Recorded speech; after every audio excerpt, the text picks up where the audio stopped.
Sisi huku tunapeana pole, wenzetu wako bize kwa sababu wanalipwa kutokana na fujo hii. Wako bize kuuliza wamekufa wangapi, wanahesabu, wanalipwa kutokana na madhara hayo.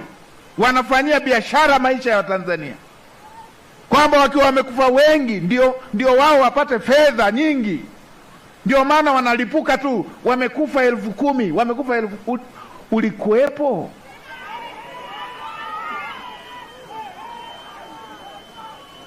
Wakati majonzi yakiwa bado hayajapoa kufuatia machafuko ya Oktoba, kauli moja kutoka kwa Waziri Mkuu Mwigulu Nchemba imeibua mjadala mpana wa kitaifa.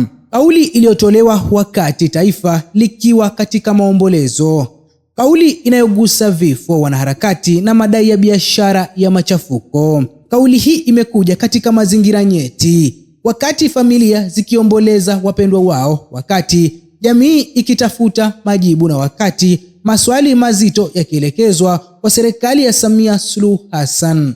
Swali kuu sasa ni moja: je, ilikuwa sahihi kwa kiongozi wa ngazi ya juu ya serikali kutoa kauli ya aina hii baada ya machafuko ya Oktoba?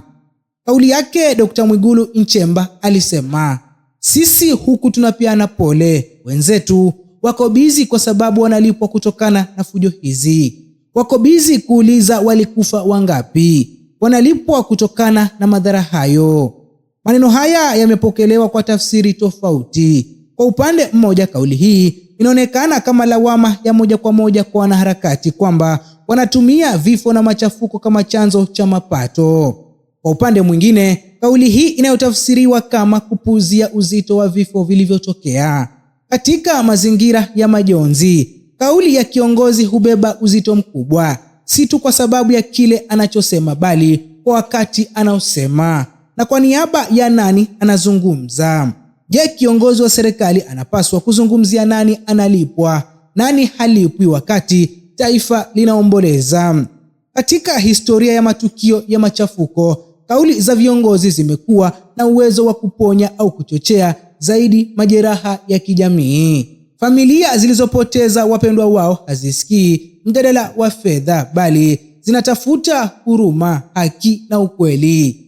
Kauli kama hii inaleta swali la msingi: je, ujumbe uliokusudiwa ulikuwa ni kulani machafuko au kushambulia wanauliza maswali kuhusu vifo vilivyotokea? Je, wanaharakati wanahusikaje moja kwa moja na vifo vya Oktoba 29? Hili ndilo swali ambalo halijapata jibu la wazi. Hakuna orodha ya majina iliyotolewa hadharani. Hakuna ushahidi uliowasilishwa kuonyeshwa ni nani analipwa kiasi gani na kwa malengo gani. Wanaharakati wamekuwa wakijieleza kama sauti ya wananchi, wakitaka uwajibikaji, haki na uchunguzi wa kina wa vifo vilivyotokea. Kwa upande wa serikali, wanaharakati mara kadhaa wameelezwa kama watu wanaochochea taharuki. Mgongano huu wa simulizi mbili, serikali na wanaharakati, ndio unaoendelea kuchochea mvutano mkubwa wa kisiasa. Kauli ya Dr. Mwigulu Nchemba. Swali jingine zito linajitokeza: familia za waliopoteza maisha wanapokeaje ujumbe huu?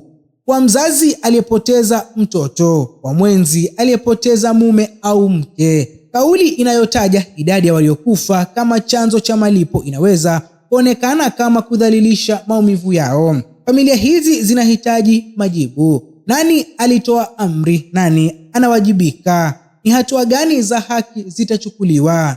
Badala yake, mjadala unaelekezwa kwa nani analipwa, nani hafanyi kazi ya kweli. Kauli ya Mwigulu inatuma ujumbe gani kuhusu aina ya viongozi waliopo ndani ya serikali ya Samia? Je, ni serikali inayojenga daraja la mazungumzo au serikali inayochagua lugha ya mashambulizi? Kauli hii pia inaibua mjadala kuhusu nguvu na nafasi ya Mwigulu Nchemba ndani ya uongozi wa kitaifa. Je, hii ni kauli ya waziri mkuu au ni sauti pana ya msimamo wa serikali? Mvutano kati ya wanaharakati na serikali ya Samia una athari pana.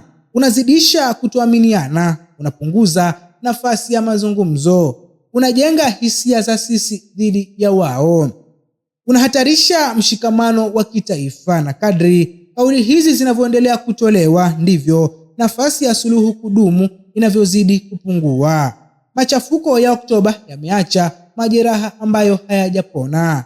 Kauli ya Mwigulu Nchemba ina nafasi ya kuponya au kuumiza zaidi. Je, serikali ya Samia itachagua lugha ya huruma ya uwajibikaji au itaendelea na lugha ya lawama? Na kwa Waziri Mkuu Dr. Mwigulu Nchemba, ujumbe umefika, lakini tafsiri yake itaendelea kugawanya maoni ya Watanzania. Swali kubwa likiwa ni je, Mwigulu Nchemba ndiye waziri mkuu ambaye amelewa madaraka kwa muda mchache akiwa madarakani?